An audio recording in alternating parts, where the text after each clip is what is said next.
Kaisar Sihir, Magic Emperor bab 571 sampai dengan 573 Gempa Sekte Dalam. Ini gila. Mereka semua jadi gila. Tetua Si sedang menikmati angin sejuk di halaman rumahnya, begitu damai, begitu sunyi. Lalu sebuah jeritan memecah relaksasinya. Itu adalah tetua kedua, sangat marah dan terengah-engah. Ada apa dengan orang mesum itu? Dia selalu memanjakan dirinya sendiri setiap kali mendapat kesempatan, jadi kenapa dia begitu kesal? Tetua Si mengangkat alis mengejek, tetua kedua, apa yang membuatmu begitu mudah tersinggung? Tetua Si, saya tidak marah kepada Anda, ini situasi yang sangat buruk. Penatua kedua memberi isyarat, merasa sulit untuk menahan amarahnya. Para muridku itu telah memintaku untuk membiarkan mereka pergi ke kantor tenaga kerja. Katakan padaku apakah itu pantas menimbulkan kemarahan atau tidak. Dan ternyata aku membuat pengecualian ketika menerima mereka untuk membantu mereka menjadi murid batiniah, namun sekarang mereka baru saja meninggalkanku. Kantor buruh? Tetua Si memicingkan matanya. Apakah mereka kehilangan akalnya? Tidak peduli seberapa bernafsu dan cengengnya Anda, tidak ada yang cukup buruk untuk memilih kantor tenaga kerja daripada Anda. Apakah mereka hanya membuat ulah? Tidak, Tetua Si, sebenarnya, kantor perburuhan. Mereka semua menjadi gila. Orang lain bergegas mendekat dan meneriakkan kemarahannya. Mereka menyaksikan seorang pria jangkung dan kekar mengaum. Tetua Si bahkan lebih bingung sekarang. Tetua ketujuh, apa yang terjadi padamu? Apalagi? Itu kantor tenaga kerja sialan itu. Tetua kedua menemukannya dalam keadaan sulit dan bertanya kepadanya. Murid-muridmu datang sambil menangis dan mengirim mereka ke kantor tenaga kerja juga. Ayo menangis? Itu akan jauh lebih baik. Tetua ketujuh menjentikkan lengan bajunya, bocah-bocah itu menuntutnya. Mereka semua ingin pergi ke kantor tenaga kerja dan bagaimana dengan saya? Bagaimana saya bisa menjadi anggota komunitas lansia yang dihormati tanpa murid yang tepat? Tentu saja aku menolaknya. Tapi anak-anak nakal itu mencuri pilku dan merusak rumahku. Mereka melakukan segala macam kejahatan, yang satu lebih besar dari yang sebelumnya. Sekarang saya telah menguncinya, untuk merenung. Aku marah. Tetua Si mendengarkan kata-kata kasar mereka dan menjadi gelisah pada detik berikutnya. Apa yang sebenarnya terjadi? Mengapa murid-murid dalam membalik tanpa alasan? Tetua Si, Anda masih belum tahu? Keduanya menghela nafas dan tetua kedua menjelaskan. Kantor perburuhan memiliki penyimpangan, membuang pil dan harta seperti sampah dan bahkan mendirikan kantor perburuhan elit. Selama seorang pekerja lulus ujiannya, mereka akan mendapatkan harta karun dan pil, bahkan sumber daya. Mereka mendapatkan lebih banyak barang daripada elit. Berita tersebut telah membuat para murid kehilangan akal, semuanya mempunyai rencana aneh untuk dihukum dan dikirim ke kantor tenaga kerja. Pertarungan ini lebih keras daripada kompetisi sekte dalam. Wajah Tetua Si menunduk dan dia mengerutkan kening. Kantor perburuhan lagi. Begitu ya. Pemimpin sekte telah memainkan tangannya, dan dia memainkannya dengan besar. Pemimpin sekte. Keduanya menangis. Tetua Si yakin. Itu pasti dia, atau bagaimana lagi kantor tenaga kerja tanpa tulang punggung bisa mengeluarkan begitu banyak hal dan mengganggu kedamaian sekte. Pemimpin sekte berencana menggunakan anak tangga terbawah untuk menghancurkan anak tangga yang lebih tinggi, untuk mengincar kita. Kalian berdua, berkumpullah dengan para tetua. Mari kita lihat seberapa jauh pemimpin sekte akan mengambil tindakan. Mata Tetua Si bersinar dan keduanya menangkupkan tangan mereka, ya. Sial. Deringnya menyebar ke seluruh sekte dalam dan tetua bergegas ke aula. Xie Weiwei mengerutkan kening, lalu berjalan mendekat. Tempat itu penuh sesak. Siapa yang mengadakan pertemuan ini? Xie Weiwei mengambil tempat duduknya yang sah dan meminta penjelasan. Lonceng tembaga hanya dapat dibunyikan pada saat krisis besar, kecuali pemimpin sekte yang melakukannya sendiri. Apakah Anda lupa atau apakah sekte ini dalam bahaya besar? Kata-kata dingin Xie Weiwei membuat semua orang mengecil dan tergagap. Tetua Si melangkah maju sambil membungkuk. Pemimpin sekte, saya telah membunyikannya. Ada masalah mendesak yang memerlukan perhatian Anda. Dan apakah itu? Pengepungan? Xie Weiwei mengangkat alisnya. Tetua Si menggelengkan kepalanya. Kekacauan murid dalam lebih mendesak. Persatuan rakyat kita akan berani menghadapi bahaya apapun. Sekte iblis perencana akan bertahan. Yang membuat masalah ini menjadi masalah yang mendesak. Kita harus menyelesaikannya sebelum hal itu mempengaruhi keselamatan kita. Apa yang bisa terjadi begitu kritis sehingga bisa menyebabkan kehancuran kita? Xie Weiwei memasang tatapan buas sambil menatap Tetua Si. Mata Tetua Si beralih ke rekan-rekannya. Sesepuh, Tetua, berapa banyak murid yang menunjukkan perilaku aneh? Berapa banyak yang berbicara tentang pergi ke kantor tenaga kerja? Saya telah kehilangan setengah dari murid-murid saya dan tidak akan lama lagi saya tidak akan memiliki satupun lagi. Seorang lelaki tua beruban berbicara dengan kesakitan. Kemudian yang lain mengejek, bodoh, tolak saja. Kamu yang bodoh. Jika saya menolak, siapa yang tahu apa yang akan mereka lakukan, siapa yang membuat mereka kesal. Dulu saya menakut-nakuti mereka dengan ancaman dari kantor tenaga kerja, namun sekarang mereka langsung menerimanya. Ya, murid-muridku juga menjadi gila, mengabaikan semua tanggung jawab. Apa yang harus aku lakukan? Kantor tenaga kerja tiba-tiba menjadi mode terkini. Semua orang sangat ingin pergi ke sana. Para tetua berubah menjadi keributan, kontes yang mengesalkan untuk menentukan siapa yang paling menderita. Ini adalah malapetaka yang lebih besar dibandingkan saat Raja Kera mengamuk di surga. Yang tadinya menjadi dorongan para murid untuk masuk ke sekte dalam, kini berbalik 180 derajat, dan menjadi dorongan untuk terjun ke dinas tenaga kerja. Dan pukulan yang paling menyakitkan adalah kantor tenaga kerja berada di luar kendali orang-orang lama ini. Mereka akan kehilangan semua kekuatan dalam hitungan hari dan tidak dapat berbuat apa-apa. Para murid tidak lagi peduli tentang mereka dan ini merupakan pukulan telak bagi ego mereka. Mengamati para veteran yang kecewa, Xie Weiwei menyembunyikan seringai.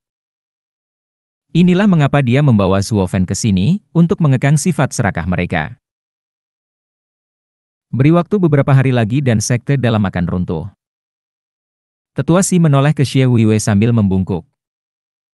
Pemimpin sekte, tahukah Anda? Dalam keadaan seperti ini, lingkungan tidak lagi cocok untuk mendorong pembelajaran dan pengasuhan.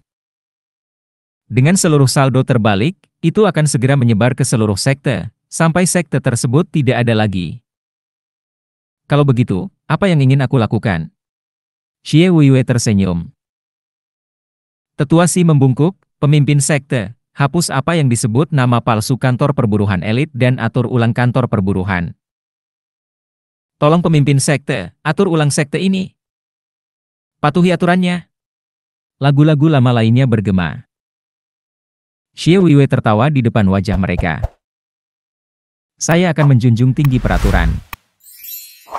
Namun karena kantor perburuhan berada di tingkat terbawah dari sekte penipu iblis, sudah lama sekali mereka tidak melihat adanya administrasi, sehingga membiarkan mereka menjalankan tugasnya dengan sendirinya. Dan jika seseorang dengan talenta besar keluar dari situ, dia akan menjadi seperti tetua. Ini adalah satu-satunya harapan bagi semua penjahat tersebut, di mana pahala yang besar akan mengangkat mereka ke atas posisi yang malang ini. Ini adalah aturan sekte, aturan kami. Menyentuh kantor perburuhan sama dengan melepaskan semua yang kita perjuangkan dan nenek moyang kita. Tatapan dingin Xie Weiwei membuat mereka merinding. Melawan ajaran leluhur juga merupakan kejahatan berat bagi mereka.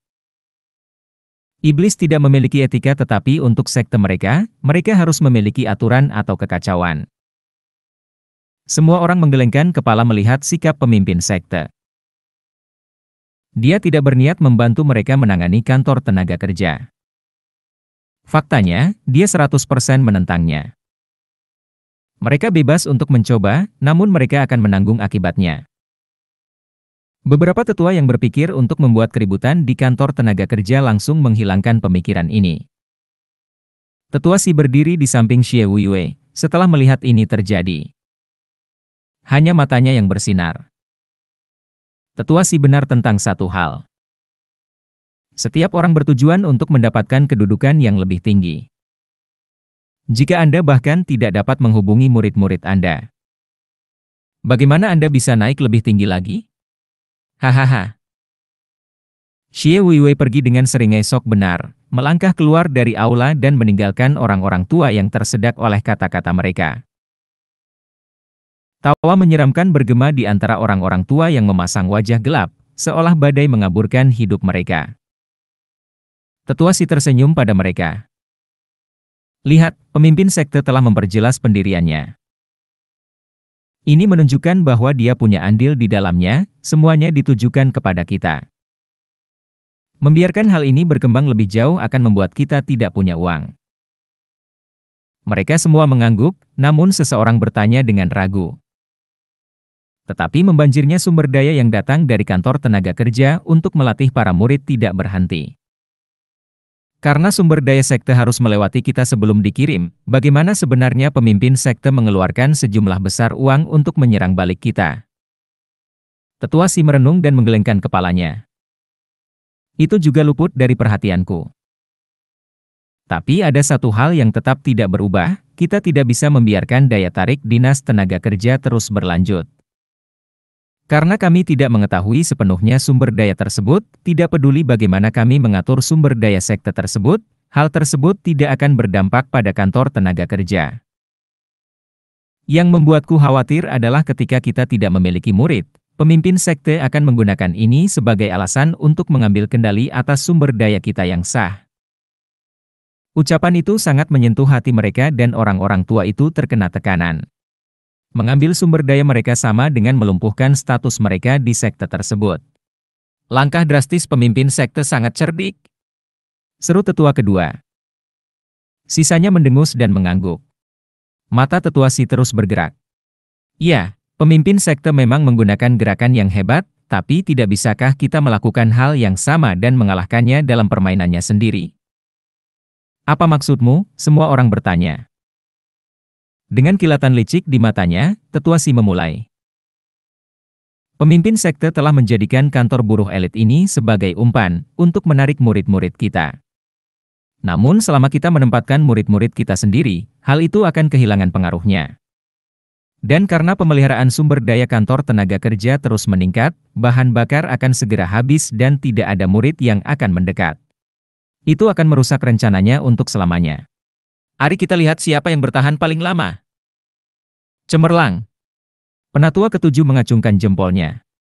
Kita hanya akan memainkan permainan menunggu dan suatu hari nanti akan habis. Dan kemudian kekacauan akan menyusul dengan dia menangis, hahaha. Tawa tetua ketujuh bergema di aula, menulari yang lain untuk melakukan hal yang sama. Jika pemimpin sekte berpikir dia bisa mencuri hak kita, dia akan mendapatkan hal lain. Namun kemudian seseorang berkata, bagaimana kita menghentikan murid-murid pergi ke kantor tenaga kerja? Ini mungkin berhasil untuk waktu yang singkat, tetapi tidak selamanya. Orang-orang yang terkejut menoleh ke arah Grand Elder yang mengerutkan kening. Bagaimana mereka akan menangani murid-muridnya? Tetua Si menggelengkan kepalanya, matanya memancarkan pembunuhan. Kami menetapkan prosedur. Jika para murid tidak mendengarkan alasannya, kami akan membunuh beberapa pasangan dan mereka semua akan menurut. Dengan hati tenggelam, orang-orang tua lainnya melihat sekeliling dengan canggung. Bukannya mereka tidak bisa, karena pada dasarnya mereka adalah penggarap iblis, tetapi mendapatkan nama buruk seperti itu akan memastikan mereka tidak mendapatkan murid lagi. Karena kamu tidak memiliki murid, kamu tidak pantas mendapatkan sumber daya ini. Itu semua karena kepentingan, memaksa iblis-iblis buas ini untuk enggan melakukan hal yang tidak terpikirkan, yaitu membunuh murid-murid mereka. Tetua Si merasakan kekhawatiran mereka dan terkekeh. Saya tahu ketakutan Anda dan dapat dengan mudah mengatasinya. Kita hanya perlu melakukannya bersama-sama agar tidak ada perbedaan siapa yang dipilih para murid. Apakah semua orang bersedia menanggung stigma ini? Jantung berdebar kencang, mereka semua mengangguk. Dengan semua orang membunuh murid juga, kita semua akan mendapat nama buruk. Saat-saat putus asa membutuhkan tindakan putus asa. Karena mereka semua dianggap jahat, para murid tidak punya pilihan dalam hal ini. Semua orang menyeringai sinis di wajah mereka. Anak nakal, waktumu telah tiba. Dengan semua persetujuan, sudah diputuskan. Berikan teladan bagi setiap murid kalian dan dorong sisanya agar patuh. Mintalah beberapa eksekutif sekte luar untuk mengumpulkan beberapa dari mereka juga. Jika beberapa tetua tidak memiliki murid untuk dibunuh, pilih saja beberapa dari sana. Dengan semua orang mempunyai reputasi yang sama, tidak akan ada jalan keluar. Dan siapapun yang gagal melakukannya akan mendapat murka seluruh sekte dalam. Tetua Si memandang mereka masing-masing dengan mata dingin. Semua orang mengangguk. Tetua Si berbalik, Tetua Ki, Tetua Bai, kita mungkin memiliki perbedaan, tetapi kita menghadapi musuh bersama. Pemimpin sekte. Saya harap Anda akan bergabung dalam perjuangan demi kebaikan yang lebih besar. Jika sekte dalam runtuh, kepentingan Anda juga akan runtuh. Keduanya menghela nafas dan mengangguk. Tetua Si berseri-seri. Dengan semua sekte dalam yang berpikiran sama, rencana Xie Weiwei tidak memiliki peluang. Lebih dari separuh kekuasaan sekte dipegang oleh para tetua dan bangsawan. Setelah mengatur detailnya, mereka masing-masing pergi dengan gembira dengan kilatan di mata mereka dan mencari darah murid-murid mereka. Siapapun yang mencalonkan diri untuk kantor tenaga kerja akan mati. Tetua Agung juga hendak pergi ketika Tetua Si berkata, Tetua Agung, mohon tunggu.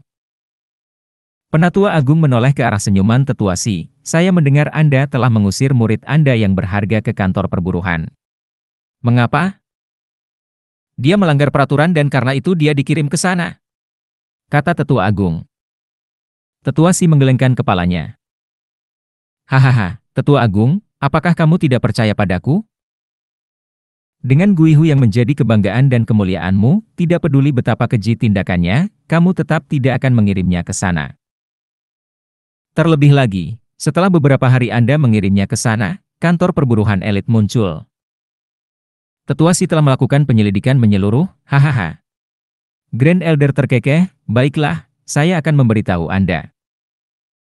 Ketika Guihu kalah dari Zuofen dan gadis itu meminta untuk kembali ke kantor tenaga kerja, hal itu menimbulkan kecurigaan saya.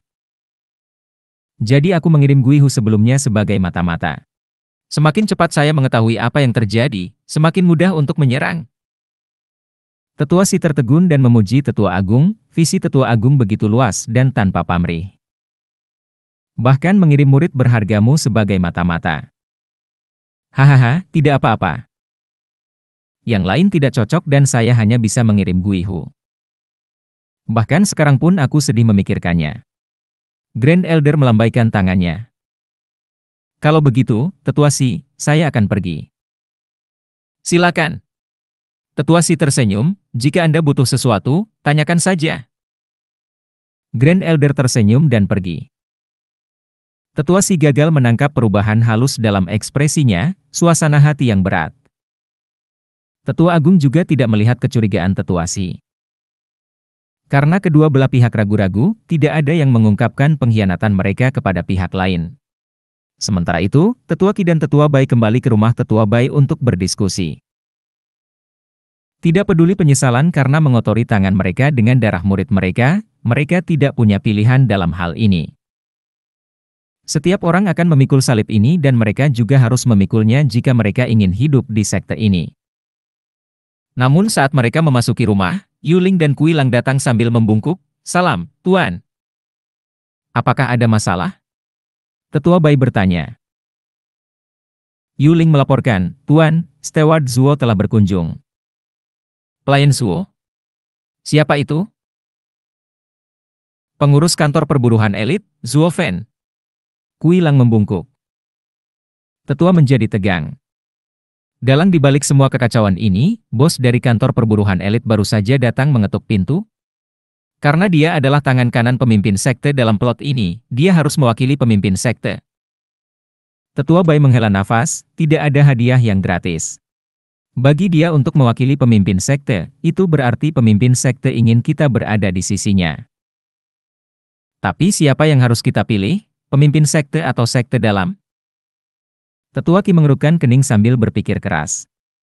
Steward Zuo, maafkan saya karena tidak mengajak Anda masuk.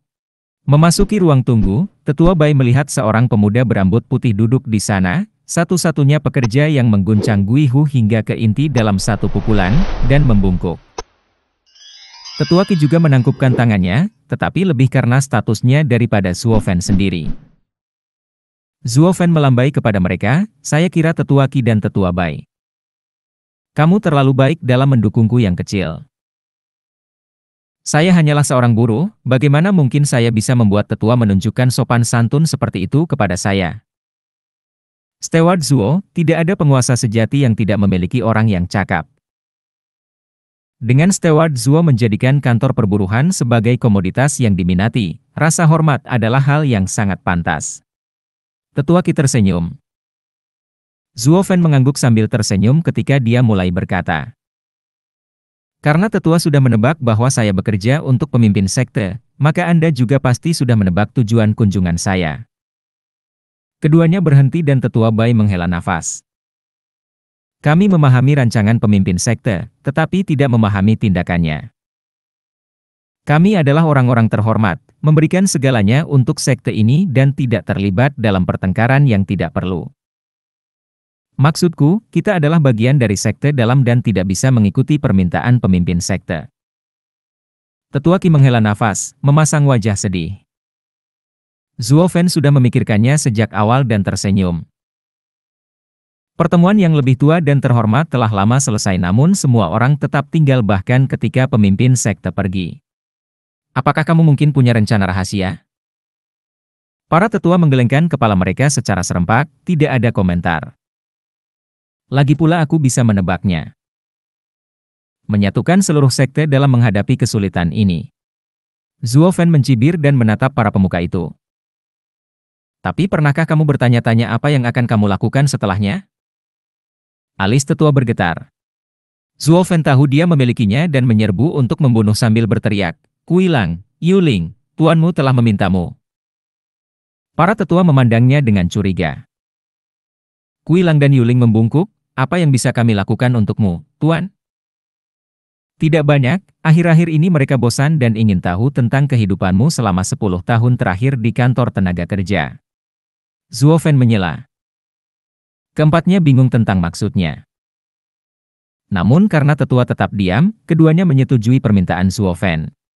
Betapa dibencinya mereka, betapa mereka menjadi terbiasa dengan penampilan yang kejam, perkelahian di kantor perburuhan, banyak orang yang menghadapi kematian, dan darah serta keringat yang mereka tumpahkan untuk mencapai puncak kantor perburuhan. Saat cerita hampir berakhir, mata keduanya menjadi merah, mengingat kembali saat-saat menyakitkan itu. Namun para tetua bahkan tidak bergeming. Apakah kamu sudah selesai? Tetua Bai bertanya, pelayan Zuo, apa ini? Kamu tidak merasakannya? Zuo Fan mengangkat alisnya. Tetua menggelengkan kepala. Tetua Qi terkekeh, pelayan Zuo, kamu terlalu hijau, jalan para penggarap iblis dipenuhi dengan rasa sakit dan ketidakadilan. Kantor tenaga kerja hanyalah sebuah fase dalam kesabaran mereka yang panjang. Apakah menurut Anda kami akan sedih atas penderitaan dan kehilangan murid-murid kami?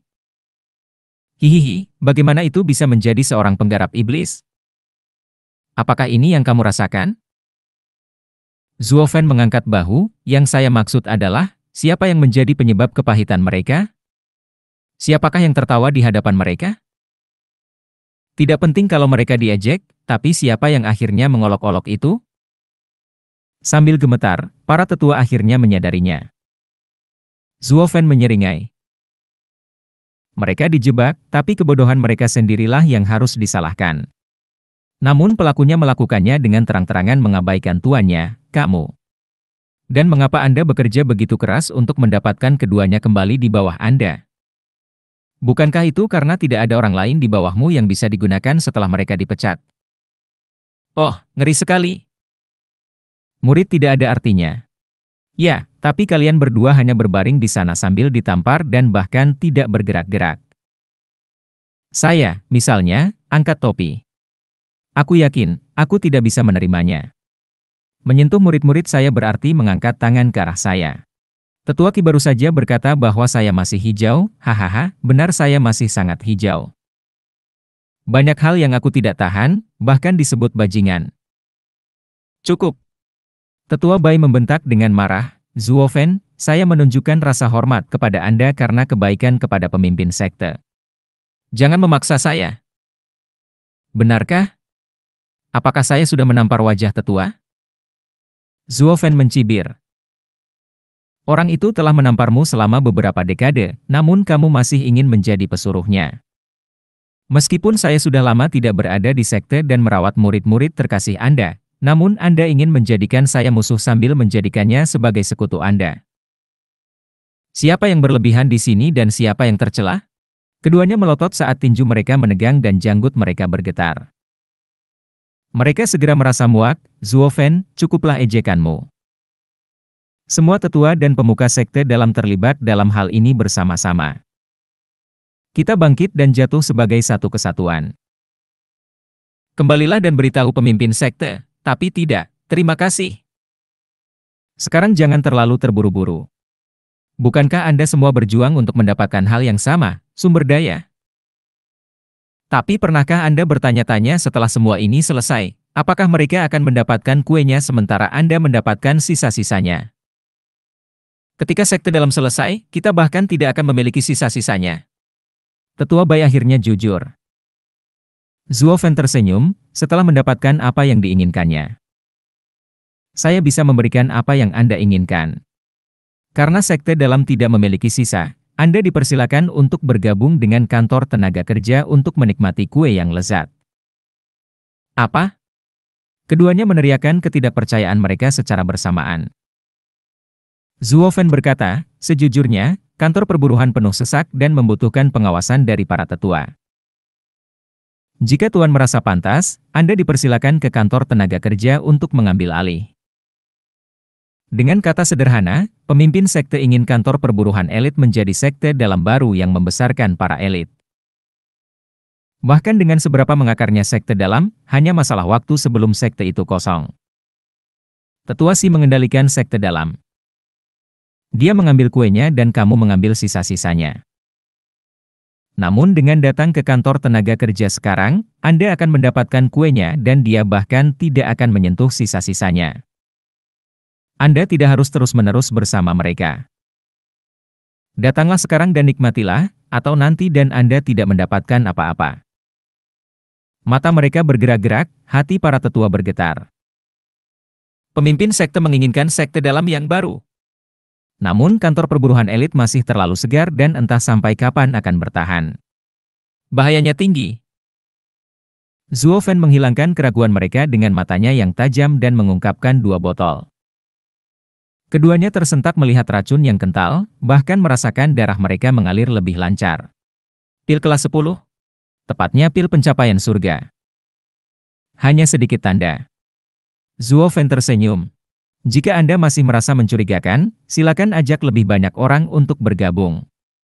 Untuk setiap orang tua atau terhormat yang datang ke kantor tenaga kerja, saya akan menawarkan pil kelas 8. Kelas 8? Ya. Zuofen tersenyum. Karena Anda akan menjadi mediator, Anda akan menerima imbalan yang lebih besar atas usaha Anda. Sisanya hanya akan mendapat kelas 8. Tapi sebaiknya Anda bekerja cepat, tempatnya terbatas. Apa yang akan saya lakukan jika ada lebih banyak orang tua dan terhormat daripada murid? Keduanya memahami rencana sebenarnya Zuofen. Dia tidak hanya ingin merampas pilar sekte dalam, tapi juga murid-muridnya dan mengubahnya menjadi sekam kosong. Taktik mematikan seperti itu akan membuat sekte dalam hancur. Meski begitu, jika beberapa orang tua dan murid ikut serta dalam mendukung kantor tenaga kerja, maka sekte dalam tidak akan ada gunanya. Dengan bekerja bersama-sama, pemimpin sekte dan Zuofen akan mengakhiri sekte dalam seperti yang kita tahu. Duduk di sini lebih lama lagi akan membuat kita menjadi umpan meriam. Berpindah pihak adalah pilihan yang jauh lebih masuk akal. Karena Zuofen dan murid-muridnya dekat, Semakin cepat mereka bergabung dengan kantor tenaga kerja, semakin banyak manfaat yang akan mereka terima. Mata keduanya berbinar dan mereka mengangguk. Kami setuju untuk bergabung dengan Anda dan bahkan akan mengikat orang lain yang layak dipercaya. Sempurna, dengan sekte dalam yang busuk, aku punya tempat bagimu untuk meninggalkan jejakmu. Selamat bergabung. Senyuman jahat khas Zuofen kembali muncul.